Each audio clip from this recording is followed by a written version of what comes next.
Donc, l'hypoventilation alvéolaire, c'est en fait une incapacité permanente de l'appareil respiratoire à apporter de l'oxygène et d'éliminer le CO2. D'accord?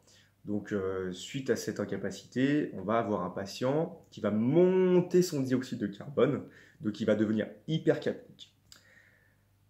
La majorité du temps, quand on parle d'hypoventilation alvéolaire, on va parler de déficit musculaire respiratoire. D'accord? On va avoir un problème au niveau de la pompe respiratoire et du coup, il va y avoir une inadéquation entre les besoins et les capacités musculaires.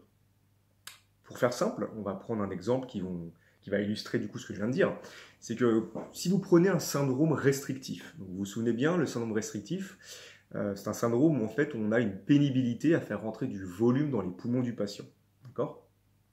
Si on va prendre un exemple de pathologie, vous avez la famille des neuromyopathies, d'accord? Comme la maladie de Charcot, hein, la SLA, on a une insuffisance musculaire globale, et le muscle le plus important pour la respiration, vous connaissez bien maintenant, c'est le diaphragme. Le diaphragme, s'il est fatigable, et ça ne va pas aller en s'améliorant, hein, et bah, on va avoir un problème au niveau de la pompe respiratoire, et du coup, cette hypoventilation alvéolaire va arriver dans un premier temps la nuit, d'accord? Vous vous souvenez, la nuit, la plupart de vos muscles vont se relâcher, et il y a quasiment que le diaphragme sur un sujet sain déjà hein, qui fonctionne, d'accord? Donc si vous avez un sujet neuromusculaire qui a globalement une baisse de son tonus en lien avec la pathologie, et si le diaphragme qui n'est plus lui capable d'assurer seul la respiration la nuit, ça va être très problématique. Et du coup, les échanges gazeux vont moins bien se faire et on va avoir une hypoventilation alvéolaire qui va se créer et une hypercapnie. D'accord? Donc c'est en ça où en fait le diagnostic se pose souvent la nuit. D'accord? On réalise des oxymétries, des capnographies pour voir l'évolution du dioxyde de carbone et d'oxygénation dans le sang. Et on voit globalement qu'est-ce qui se passe. Et c'est là où le bilan, bien souvent, l'hypoventilation alvéolaire et de l'insuffisance respiratoire chronique va se poser. D'accord?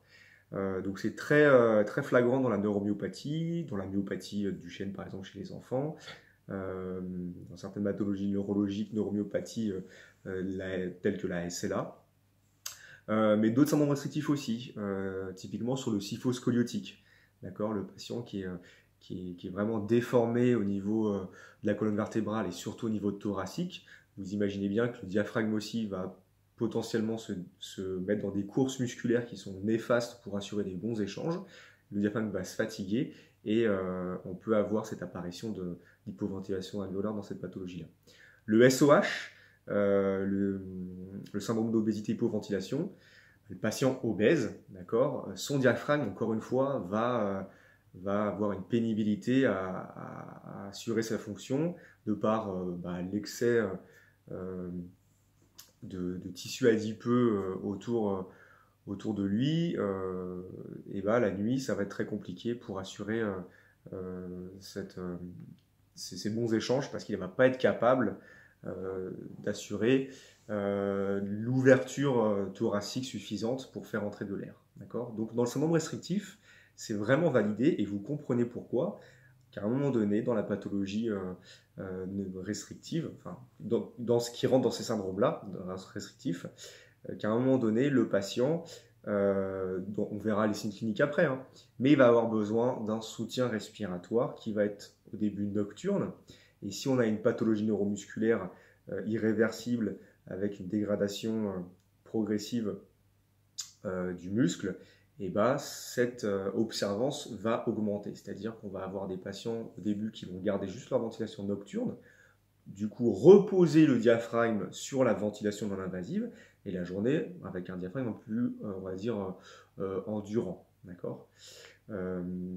Mais quand on reprend cette maladie, par exemple irréversible, telle que la SLA, cette observance va être progressive sur la journée jusqu'à atteindre des fois un 24 heures sur 24 de ventilation au masque.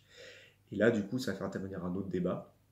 C'est-à-dire quand on a une dépendance de la ventilation au masque, donc vous imaginez garder votre masque 24 heures sur 24 sans pouvoir vous alimenter, on va avoir un effet, beaucoup d'effets indésirables, tels que les troubles cutanés notamment, et si on ne peut plus s'alimenter, voilà, je vous laisse imaginer un peu l'état du muscle.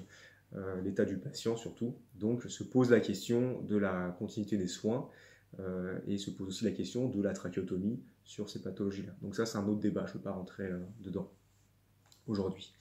Donc syndrome restrictif, hypoventilation alvéolaire, validé, d'accord. Sur le syndrome obstructif, c'est une autre paire de manches parce qu'on n'a pas beaucoup comment dirais-je, de choses qui sont vraiment validées à ce jour, en termes de réglage notamment, en termes de quand initier la ventilation sur le BPCO hors épisode aigu, hein, d'accord. On a dit que dans l'aigu, ça ne se posait pas, hein. Il faut ventiler le patient en VNI sur une hypercapnie et une décompensation respiratoire en aigu. En chronique, on ne sait pas trop. Les dernières études qui sont parues dans des journaux très réputés comme le Lancet et JAMA, donc c'était maintenant, dans Lancet c'était en 2014 et dans JAMA en 2017, probablement qu'il faudrait initier la VNI chez le patient BPCO, donc très hypercapnique, hein, au-delà de 52-53 mm de mercure, à distance d'un épisode aigu, donc il prenait entre 2 semaines et 1 mois, d'accord, après l'épisode aigu, donc qui est peut-être rentré à domicile, hein. Donc voilà, ces délais étaient importants. Le patient aussi qui a des facteurs de comorbidité, hein, tels que une insuffisance cardiaque, des patients obèses, en post-sortie de réa aussi. Ça, c'est d'autres facteurs qui pouvaient intervenir sur la mise en place d'une VNI à domicile. Des patients qui ont, et ça c'est le terme qui arrive de plus en plus, une myopathie du muscle, d'accord, le BPCO, on parle toujours de ses quadriceps, mais peut-être que le diaphragme, on aurait tendance à parler un peu de myopathie parce que de temps en temps, dans l'évolution de la pathologie, il peut être moins endurant, il peut avoir un défaut de course musculaire. Donc voilà, de plus en plus c'est le terme que vous allez trouver chez le BPCO et on s'intéresse à ça. Pourquoi il n'y aurait pas justement une myopathie du diaphragme, des autres muscles aussi inspirateurs accessoires dans cette pathologie-là. Donc qui aurait du coup un intérêt, un peu comme les malades neuromusculaires, qui auraient un intérêt aussi à aller ventiler un peu le BPCO en situation stable. On parle aussi vraiment d'un intérêt des patients qui auraient besoin d'avoir un monitoring de près. La mode, hein, c'est la télésurveillance avec les logiciels à distance. Donc ça, voilà, donc plus proche du patient. Donc voilà, ça regroupe un peu tout ça maintenant, la BPCO et la VNI. Sachant que c'est une des pathologies qu'on ventile beaucoup à domicile, mais voilà, on n'est pas encore accordé tous ensemble à savoir voilà, quand est-ce qu'on va ventiler vraiment ces patients-là en situation, on va dire, stable. Mais voilà, il faut vraiment qu'ils soient hypercapniques, à distance d'un épisode aigu. Ça, c'est des choses qui se voient de plus en plus. Et surtout, c'est ce qui change un peu nos façons de faire sur la ventilation de ces patients-là, c'est qu'on va ventiler à haute intensité. D'accord ? Le BPCO en aigu, il se ventile à, on va dire, à des pressions assez faibles. D'accord ? On en reparlera dans la pratique, un peu sur ses habitudes de réanimateur. Pour pas non plus aller créer cette hyperinflation dynamique. Il y a beaucoup de résistance, donc on n'ose pas trop mettre de grosses pressions. Mais ce qu'on voit de plus en plus maintenant dans les papiers qui arrivent, c'est que c'est en train de changer un peu, on change un peu de paradigme, c'est d'aller ventiler ces patients à haute intensité, à des très grosses pressions, aller les soutenir très très vite en augmentant les fréquences respiratoires de sécurité. Et ça, c'est des choses qu'on a vu beaucoup dans les années 2010 de par nos collègues allemands, mais des choses voilà, qui arrivent un peu plus maintenant en France, et on s'accorde à dire qu'il faut aller ventiler les patients BPCO à haut niveau d'intensité. J'en parlerai un peu plus tard.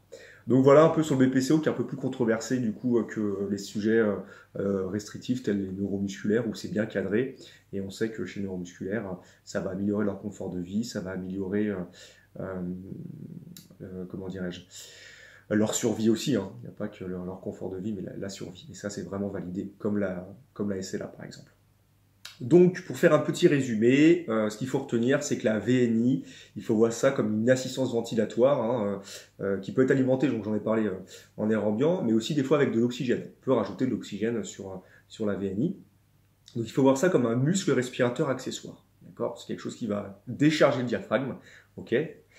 Mais qui va aussi du coup servir de support ventilatoire. Donc moi j'ai toujours, je donne son comparaison, c'est comme un deuxième diaphragme, on va donner de l'aisance au patient et soutenir sa mécanique respiratoire. C'est ça qu'il faut retenir. Donc les mécanismes principaux, ça va être clairement de mettre les muscles respiratoires au repos, surtout quand on utilise la nuit, hein. Le patient va décharger sa fonction musculaire respiratoire sur la VNI, donc c'est la VNI qui va prendre le relais de la respiration, pour faire simple. Et du coup, la journée, on va avoir des patients qui vont être beaucoup plus endurants, beaucoup plus en forme en fait pour respirer la journée. Donc, si on décharge du coup le diaphragme en partie sur la VNI, on va avoir une ventilation qui va être beaucoup plus correcte, on va avoir une augmentation de l'oxygène et on va pouvoir évacuer le dioxyde de carbone. Vous avez compris. Donc, ça améliore la qualité de vie, ok. Ça permet de diminuer les exacerbations, hein, ça on peut en parler, et ça améliore aussi la qualité du sommeil. On fait moins de micro-éveil parce que le patient se repose davantage du coup sur la machine. D'accord. Ça, c'est assez important. Voilà pour ce qui est de la VNI en règle générale sur ces prises en charge de patients que vous pouvez retrouver qu'on appelle insuffisants respiratoires. D'accord.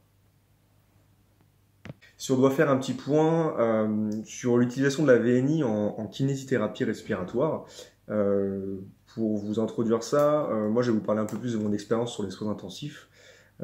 Où j'utilisais la plupart du temps pour drainer mes patients les plus hypotoniques, les plus fragiles. J'utilisais du coup la VNI. Hein, je m'appuyais beaucoup sur cette pression d'insufflation qui peut s'apparenter un peu à l'alpha 300, hein, mais l'alpha 300 n'est pas un support respiratoire au long cours, on va dire.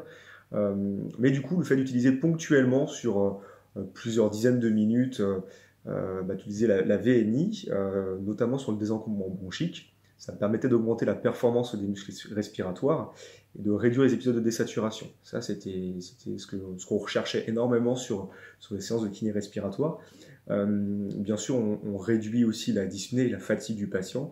Ça a été prouvé et bien montré dans les études. Donc voilà, assez intéressant sur les encombrements bronchiques, hein.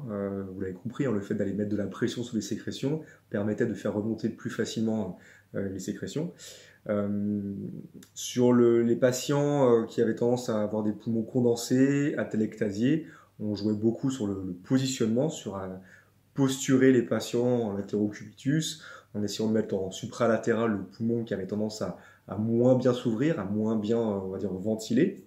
Et on utilisait la VNI pour aller pousser de l'air justement dans ce poumon pour essayer d'aller lever la téléctasie quand elle était présente. Donc assez intéressante du coup cette pratique-là pour nos patients. Et bien évidemment, après, c'est un usage qu'on peut aussi décliner sur le domicile. Les patients qui bénéficient d'une VNI nocturne pour leur pathologie, le fait d'utiliser un peu cette VNI sur les séances de kiné respiratoire aussi à la maison, c'est assez intéressant. On peut aussi l'utiliser, la VNI, hein, pour débuter ou pérenniser en fait la réhabilitation respiratoire que vous pouvez faire à la maison sur vos patients ou même au cabinet. On va permettre d'augmenter les capacités à l'effort du patient en déchargeant un peu les muscles respiratoires. Et du coup, les patients vont être beaucoup plus confortables sur la réhabilitation. On va pouvoir aller des fois bien plus loin sur l'augmentation du périmètre de marche. La résistance à l'effort va être vraiment augmentée. Donc, ne pas hésiter à utiliser la VNI sur les patients, sur cycloergomètre aussi, hein, d'accord. Mais voilà, cette indication-là est très, très recherchée à domicile pour reconditionner un peu nos patients. Donc voilà ce que je voulais vous dire sur cet impact de la VNI sur nos séances de kiné respiratoire, entre autres.